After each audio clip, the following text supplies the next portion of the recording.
I si els personatges dels llibres visqueren a la Comunitat Valenciana? Al dia del llibre, les històries ixen de les seues pàgines i recorren la ciutat. El petit príncep, al visitar l'hemisfèric, troba a faltar no fer cua per veure les estrelles. Tirant al blanc ja no lluita en batalles. Ara fica multes i patrulla als carrers. Alicia busca respostes al castell de Santa Bàrbara, però no està sola.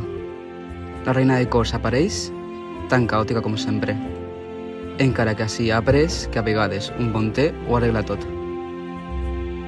A la nit, Pinocho cobra vida entre ninots. Somia ser un xiquet de veritat, però encara no pot evitar dir alguna mentida.